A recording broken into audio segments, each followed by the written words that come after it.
आपका एक सब्सक्राइब हमें आगे बढ़ने की हिम्मत देता है।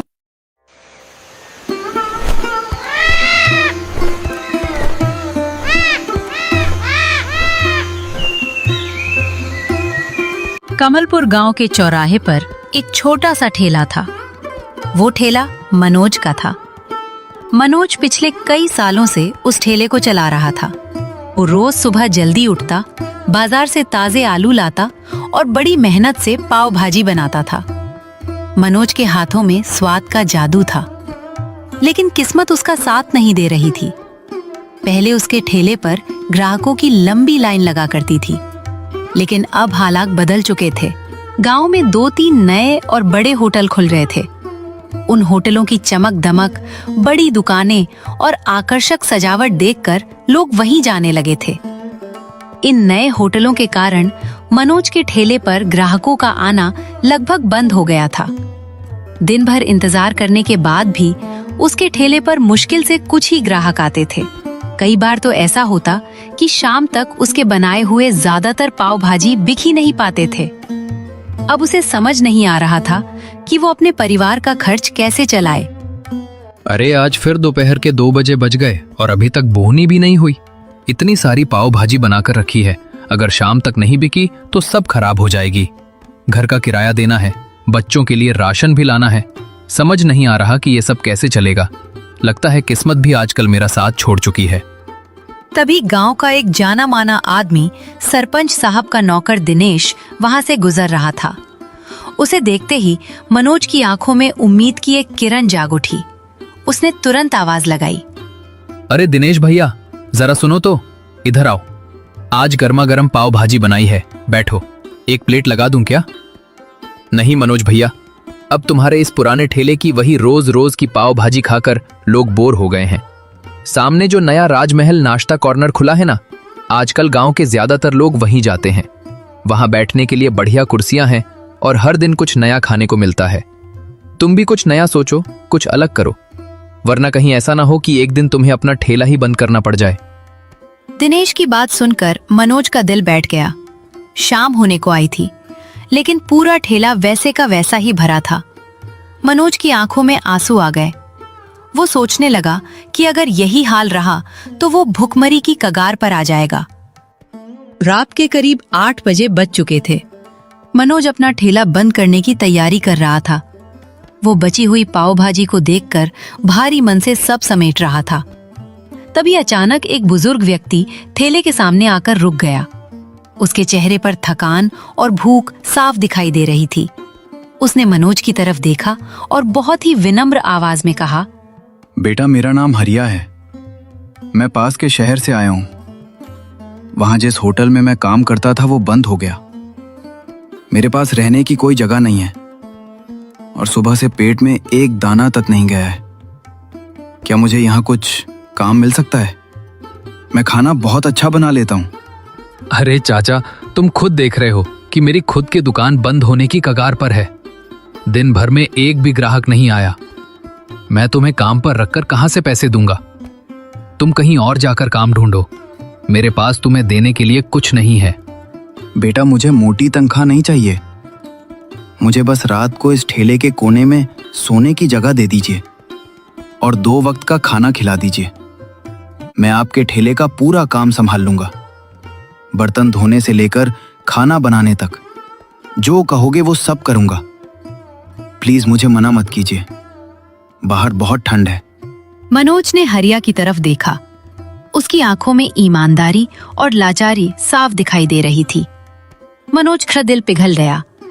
उसने सोचा कि खाना तो वैसे भी बच ही गया है, इसे फेंकने से अच्छा है कि किसी भूखे का पेट भर जाए। ठीक है चाचा, रो मत, सामने जाकर हाथ मुंह धो लो। ये पाव भाजी बची हुई है, इसे भरपेट खा लो।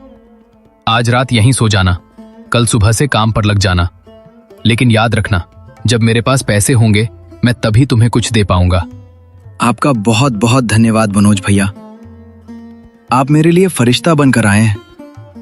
मैं आपकी इस भलाई का कर्ज जरूर चुकाऊंगा।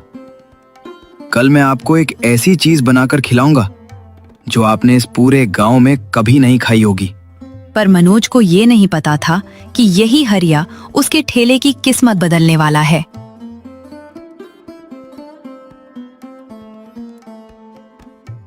अगली सुबह हरिया जल्दी उठ गया। उसने पूरे ठेले की साफ सफाई की, बर्तन चमकाए और मनोज के आने से पहले सारा काम खत्म कर दिया। मनोज जब ठेले पर पहुंचा तो इतनी सफाई देखकर बहुत खुश हुआ। मनोज भैया, आज आप ये पुरानी वाली पाव भाजी मत बनाइए। रोज रोज वही खाकर गांव के लोग ऊब चुके हैं। आज मैं आपको एक ऐसा आइडिया बताता हूँ जिसके बारे में इस पूरे गांव में पहले किसी ने सुना भी नहीं होगा। क्या आइडिया है हरिया चाचा, जल्दी बता। भैया, हम 20 रुपए में अनलिमिटेड पाव भाजी देंगे। मनोज की आंखें फटी की फटी रह गईं। क्या 20 रुपए में अनलिमिटेड? हरिया चाचा, तुम पागल हो गए हो क्या? अगर लोग अनलिमिटेड खाने लगे तो मैं तो पहले ही दिन बर्बाद हो जाऊंगा। इतना आलू, इतना तेल, इतना मसाला, सबका खर्चा कौन देगा?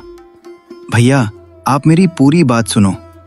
गांव में मजदूर हैं, किसान हैं, छोटे छोटे काम करने वाले लोग हैं जिनके पास ज्यादा पैसे नहीं होते, लेकिन भूख सबको लगती है। अगर हम इन्हें सिर्फ 20 रुपए में जितना चाहो उतनी पाव भाजी दें तो ये लोग रोज आएंगे, रोज की कमाई होगी।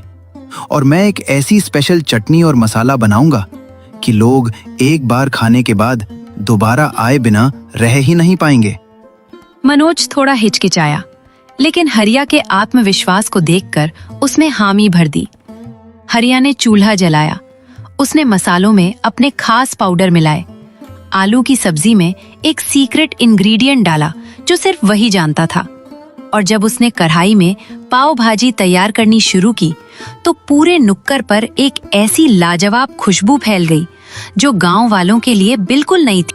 तभी वहां से गांव के 2 अमीर दोस्त विक्रम और राजेश गुजर रहे थे। खुशबू सूंघकर उनके कदम खुद ब खुद ठेले की तरफ मुड़ गए। अरे मनोज भैया, आज तुम्हारे ठेले से कैसी अजीब और शानदार खुशबू आ रही है। ये क्या बना रहे हो? खुशबू से तो मुंह में पानी आ गया। अरे विक्रम भैया, आइए जरा बैठिए। आज हमारे नए उस्ताद हरिया चाचा ने एक खास चीज बनाई है, 20 रुपए में अनलिमिटेड पाव भाजी। आप लोग एक बार चक्कर देखिए, मजा आ जाएगा। 20 रुपए में अनलिमिटेड? ये तो कमाल है। चलो भाई, एक प्लेट लगाओ, देखे तो सही क्या चीज है।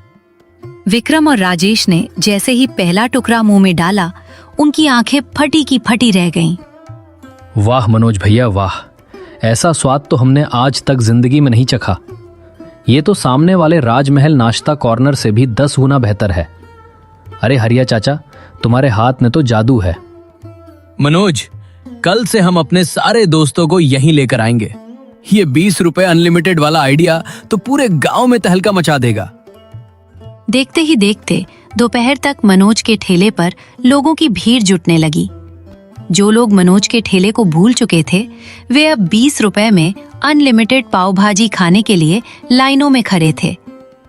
हरिया लगातार चूल्हे पर हाथ चला रहा था और मनोज काउंटर पर बैठा नोट बटोर रहा था। कुछ ही हफ्तों में मनोज का ठेला गांव का सबसे मशहूर ठिकाना बन गया। मनोज की सारी लाचारी दूर हो गई थी और उसके पास मोटा पैसा आने लगा था। लेकिन जैसे जैसे पैसा बढ़ा, मनोज के मन में लालच और अहंकार भी बढ़ने लगा। वाह, आज तो रिकॉर्ड तोड़ कमाई हुई है। सारा खेल तो इस 20 रुपए अनलिमिटेड वाले आइडिया का है। लोग इसके दीवाने हो गए हैं। लेकिन इस हरिया को मुझे हर महीने पैसे देने पड़ते हैं। अब तो मैंने भी देख लिया है कि ये पाव भाजी कैसे बनती है। वही मसाला, वही आलू, वही सब्जी। अगर मैं खुद ये बनाने लगूं तो हरिया के पैसे बच जाएंगे और सारा का सारा मुनाफा सिर्फ मेरा होगा। अब मनोज हरिया को निकालने का बहाना ढूंढने लगा था। एक शनिवार की रात जब ठेले पर बहुत ज्यादा कमाई हुई थी, हरिया थका हारा ठेले के पीछे खड़ा था। तभी हरिया मनोज के पास गया और बहुत ही शालीनता से बोला, मनोज भैया, आज ठेले में बहुत अच्छी बिक्री हुई है। स्टॉक खत्म होने वाला है। अगर आप कहें तो मैं कल सुबह जल्दी उठकर शहर से ताज़ा मसाले और सामान ले आऊं, ताकि ग्राहकों को कोई कमी ना हो। अब तुम्हें कहीं जाने की कोई जरूरत नहीं है हरिया चाचा। और सुनो, आज के बाद तुम्हें इस ठेले पर आने की भी कोई जरूरत नहीं है। तुम्हारी छुट्टी। ये आप क्या कह रहे हैं मनोज भैया? मुझसे कोई गलती हो गई क्या? अगर खाने में कोई कमी रह गई हो तो मुझे बताइए, मैं उसे सुधार लूंगा। मुझे काम से मत निकालिए। मेरा इस गांव में आपके अलावा कोई नहीं है। अरे नाटक बंद करो, कोई गलती नहीं हुई है। बात बस इतनी है कि अब मुझे तुम्हारी जरूरत नहीं है। पाव भाजी बनाना कोई रॉकेट साइंस नहीं है, वो अब मैं खुद बना सकता हूं। तुम्हारी वजह से मेरा आधा मुनाफा फालतू में बर्बाद हो रहा था। अपनी इस महीने पगार ले जाओ और अभी के अभी मेरा ठेला खाली करो। हरिया ने मनोज की तरफ देखा। उसकी आंखों में आंसू आ गए। उसे यकीन नहीं हो रहा था कि जिस इंसान के ठेले को उसने अपनी दिन रात की मेहनत से खड़ा किया था, वही इंसान आज उसे दूध में से मक्खी की तरह निकालकर फेंक रहा था। हरिया भारी कदमों से उस अंधेरी रात में ठेले से बाहर निकल गया। मनोज उसे देखकर मुस्कुरा रहा था। उसे लग रहा था कि उसने बहुत समझदारी का काम किया है। सुबह हो गई थी। ठेले से निकाले जाने के बाद हरिया उदास जरूर था, लेकिन उसमें हिम्मत नहीं हारी। उसने किराए पर एक छोटा सा पुराना ठेला लिया।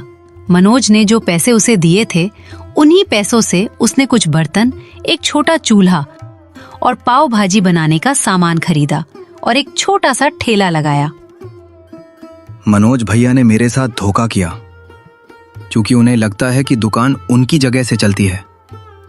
लेकिन मैं उन्हें साबित कर दूंगा कि दुकान जगह से नहीं, बनाने वाले के हुनर और उसकी ईमानदारी से चलती है। मैं हार नहीं मानूंगा। अपनी मेहनत से अपनी नई पहचान बनाऊंगा। शाम के 4 बज चुके थे। हरिया ने अपने ठेले पर पाव भाजी तैयार करनी शुरू की, क्योंकि वो इस डिश का असली उस्ताद था। इसलिए जब उसने अपनी खास सीक्रेट रेसिपी से पाव भाजी में तड़का लगाया, तो उसकी खुशबू पूरे गांव की गलियों में तैरने लगी। लोग खुशबू का पीछा करते हुए पेड़ के नीचे जुटने लगे। अरे हरिया चाचा, तुम यहाँ ठेला लगाकर क्यों बैठे हो? आज मनोज के ठेले पर नहीं जा रहे क्या? भाई साहब, अब से आपको मेरी बनाई हुई असली पाव भाजी इसी ठेले पर मिलेगी। एक बार सेवा का मौका जरूर दें। स्वाद में कोई कमी नहीं मिलेगी। और हाँ, सिर्फ 20 रुपए में अनलिमिटेड। ग्राहकों को तो बस हरिया के हाथ के उस स्वाद से मतलब था। उन्होंने तुरंत प्लेटें ऑर्डर करना शुरू कर दिया। हरिया ने बहुत ही कम दाम में और मनोज के ठेले से भी ज्यादा अच्छी क्वालिटी में पाव भाजी परोसी। पहले ही दिन शाम ढलते ढलते हरिया के ठेले पर लोगों की भारी भीड़ जमा हो गई। उधर मनोज के ठेले पर शाम होते ही ग्राहकों की भीड़ जुटने लगी थी। मनोज आज बहुत खुश था, क्योंकि आज उसे किसी को मजदूरी नहीं देनी थी और सारा मुनाफा उसका होने वाला था। मनोज बड़े घमंड के साथ चूल्हे के पास जाकर खड़ा हो गया। उसने हरिया की नकल करते हुए पाव भाजी बनाने की कोशिश की। तभी विक्रम और राजेश अपने कुछ दोस्तों के साथ ठेले पर पहुंचे। भाई मनोज, आज हमारे कुछ खास दोस्त शहर से आए हैं। इन्हें भी जरा अपने हाथ की वो जादुई 20 रुपए अनलिमिटेड पाव भाजी खिलाओ। जरा 5 प्लेट गर्मा गर्म लगाओ। अरे विक्रम भैया, जरूर जरूर। मैं तुरंत अपने हाथों से आपके लिए स्पेशल पाव भाजी बना रहा हूं। खाकर उंगलियां चाटते रह जाओगे। मनोज ने बड़े ठाट से प्लेट सजाई और विक्रम को दे दी। विक्रम के दोस्तों ने बड़ी उम्मीद से पाव का पहला टुकड़ा मुंह में डाला, लेकिन डालते ही उनके चेहरे का रंग उड़ गया। अरे विक्रम, इसी बकवास खाने की तारीफ करते हुए तुम हमें यहाँ लेकर आए थे क्या? ये पाव भाजी है या कच्ची उबली हुई सब्जी? थू, पूरा पूड़ खराब कर दिया। वो विक्रम भैया, हरिया को तो मैंने काम से निकाल दिया, लेकिन रुकिए, मैं दूसरी प्लेट सही से बनाकर लाता हूं। रहने दो मनोज, जब असली कारीगर ही नहीं है तो तुम्हारी इस नकली नकल को खाने का कोई फायदा नहीं है। चलो भाई लोग, यहाँ से चलते हैं। विक्रम और उसके दोस्त बिना पैसे दिए गुस्से में वहां से चले गए।